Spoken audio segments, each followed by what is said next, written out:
फालतू क्लेम्स मैं करता नहीं, but this video has that power कि अगर ये सही लोगों तक पहुंच गई ना तो कल को ये वीडियो पार्लियामेंट के अंदर भी चल सकती है। Because in this video I am gonna expose the biggest scam of 2025 and that is GST scam.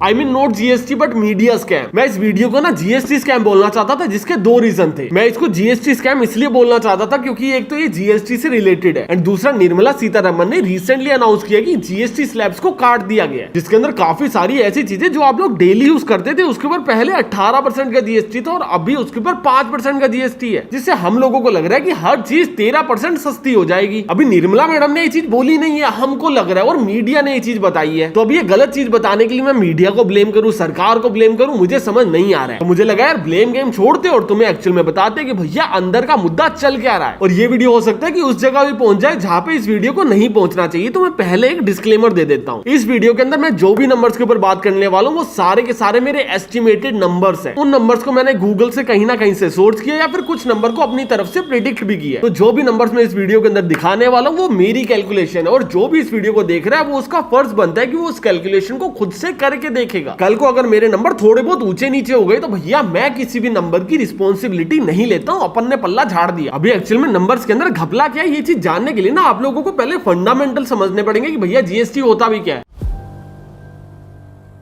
बहुत सिंपल सी बात, जीएसटी एक इनडायरेक्ट टैक्स है जो आपके प्रोडक्ट्स के ऊपर ऑलरेडी लगा होता है। जीएसटी की फुल फॉर्म है गुड्स एंड सर्विस टैक्स। अभी अगर आप लोग कोई भी मार्केट से जाके 100 रुपए की चीज लेते हो और उसके ऊपर 18% का जीएसटी लगा हुआ है, दैट डजंट मीन कि उसके ऊपर 18 रुपए का जीएसटी लगा हुआ है। 18 रुपए का जीएसटी 18% के अकॉर्डिंग तब लगता है जब प्रोडक्ट की कॉस्ट 118 रुपए होती है। अगर आप लोग कोई भी प्रोडक्ट की एमआरपी कॉस्ट 100 रुपए दे रहे हो, दैट मीन उसके अंदर ऑलरेडी 18% का जीएसटी इंक्लूडेड है। इसका मतलब क्या हुआ, 84.75 रुपीज का तो हो गया प्रोडक्ट हमारा, और 15 रुपए 25 पैसे ले लिए सरकार ने एज ए जीएसटी। तो एक्चुअल में जो प्रोडक्ट था वो सिर्फ और सिर्फ 84.75 रुपीज का ही था। अभी हुआ क्या, सरकार ने बोला है जो तुम 15 रुपए 25 पैसे हमें दे रहे हो ना, ये 15 रुपए 25 पैसे मुझे देने की जरूरत नहीं है, तुम एक काम करो मुझे सिर्फ 5% जीएसटी दे दो। अभी 84.75 रुपीज का 5% पता है कितना होता है, सिर्फ और सिर्फ 4 रुपए 24 पैसे। तो जो भी टोटल सेलिंग कॉस्ट आ गई वो होगी 88.99 रुपीज। ये हमारा सिर्फ वहम है, क्योंकि 88.99 रुपीज में उस प्रोडक्ट को बनाना भी पॉसिबल नहीं है, क्योंकि जो जीएसटी कट हुआ है ना वो सिर्फ और सिर्फ सेलिंग कॉस्ट के ऊपर हुआ है, प्रोडक्शन कॉस्ट के ऊपर नहीं हुआ है। और ये वाली बात 90% लोगों को समझ नहीं आई होगी कि भैया प्रोडक्शन कॉस्ट पे कैसा जीएसटी लगता है, राइट। बिजनेस में जीएसटी कैसे ऑपरेट होता है मैं तुम्हें एक एग्जांपल से समझाता हूं। मान के चलो कि मेरी एक डिजिटल मार्केटिंग एजेंसी है, मैंने एक क्लाइंट को बोला कि भैया मैं तुम्हारी एड चला दूंगा और मैं बदले में पैसे लूंगा 10 लाख प्लस जीएसटी। अभी 10 लाख तो होगी मेरी फीस और जीएसटी हमारा 18%, तो जीएसटी कितना हुआ 1.8 लाख रुपीज। तो जो सामने वाला क्लाइंट है वो मुझे पता कितने पैसे देगा, वो मुझे देगा 11,80,000 रुपए, जिसके अंदर से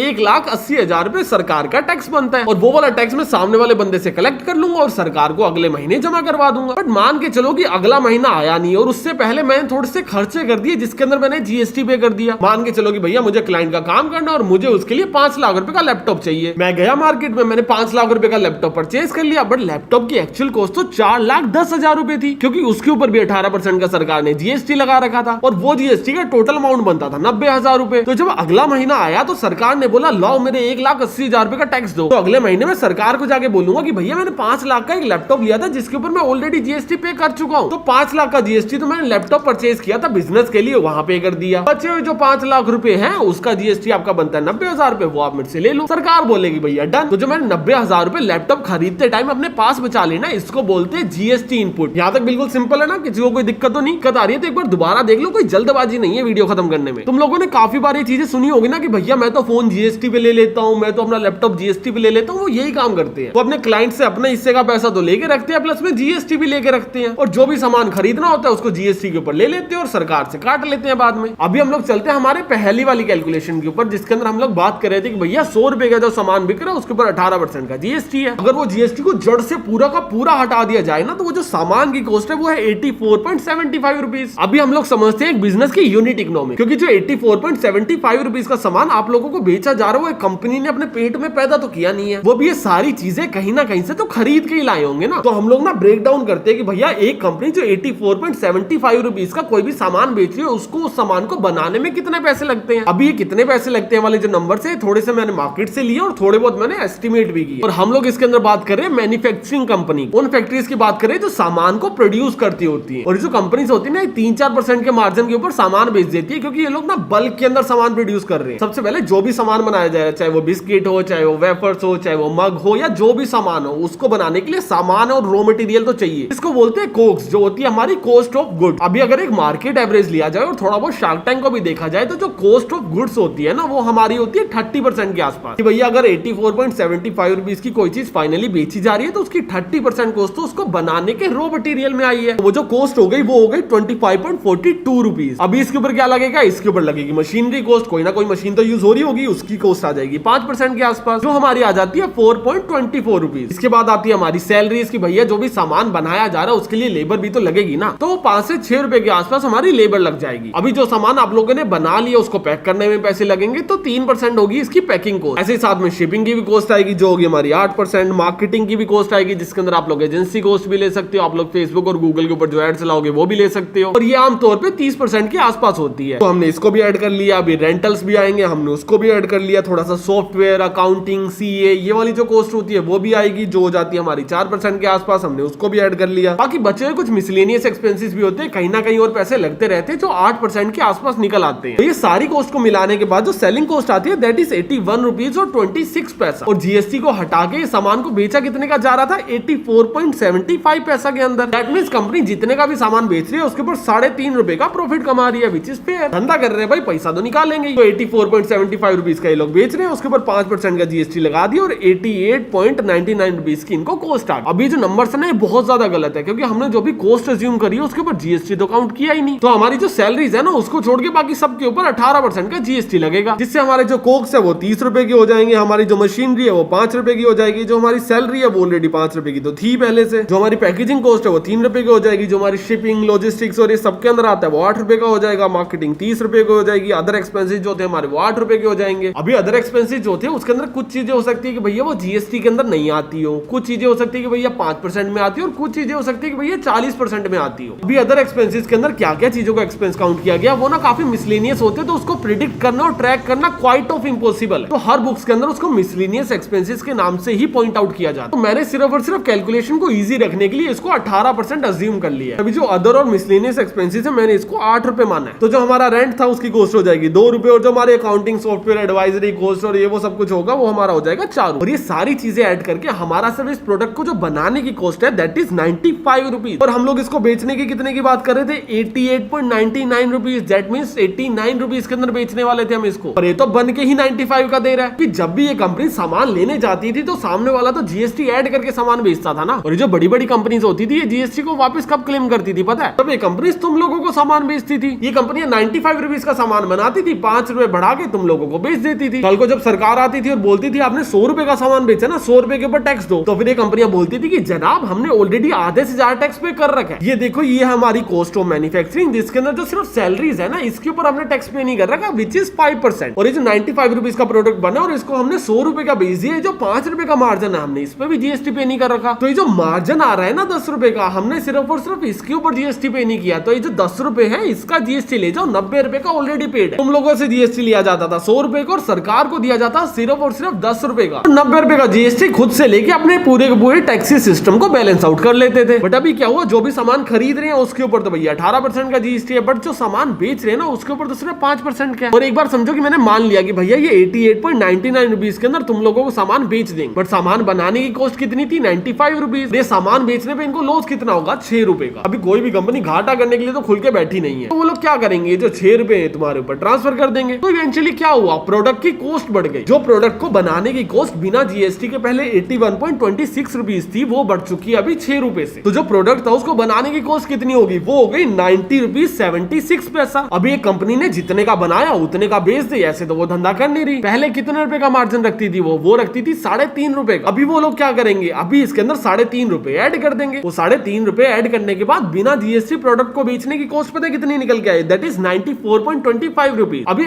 24.25 रुपीज के ऊपर पता है क्या लगेगा? 5% का जीएसटी। तो जो 100 रुपए का प्रोडक्ट पहले बिक रहा था वो पता है कितने का बिकने लगेगा? वो बिकने लगेगा 98.96 रुपीज का, ऑलमोस्ट 99 रुपीज का। आप लोगों को जीएसटी में पता है कितनी रिबेट मिली? 1.04%। अभी जो 1.04% है ये 2% भी हो सकता है, 0.5% भी हो सकता है, 3% भी हो सकता है। ये डिपेंड करता है कि आप लोग जो भी कोक्स यूज कर रहे हैं या जो भी खर्चे कर रहे हो उसके अंदर कितनी चीजें जीएसटी कंप्लायंस के अंदर आती है, कितनी नहीं आती। बट आप लोग कुछ भी कर लो जनाब, ये 13% तो होने से रहा। तो एक्चुअल में जो जीएसटी काटा गया ना मैक्सिमम चीजों के ऊपर, वो 1-2-3% के अकॉर्डिंग काटा गया। एंड ये वाली चीज के ऊपर कोई बात नहीं करा, दैट डजंट मीन ये सारी की सारी कॉन्वर्सेशन जो हमने इस वीडियो में करी है सच नहीं है। इस चीज के ऊपर कोई इसलिए बात नहीं कर रहा क्योंकि भैया राहुल गांधी के पास शायद टाइम नहीं है, रविश कुमार जो एंटी बीजेपी यूट्यूब चैनल चलाते हैं उनके पास शायद ये नॉलेज नहीं है। क्योंकि मैं बिजनेस फील्ड से हूं, मुझे जीएसटी के बारे में थोड़ा सा ज्यादा पता है, तो मैंने इन चीजों को एक्सप्लेन कर सकता हूं। ध्रुव राठी, देशभक्त, इन सब लोगों के लिए ये चीजें एक्सप्लेन करना काफी ज्यादा टफ है क्योंकि उनको इनके बारे में नॉलेज ही नहीं है। और क्योंकि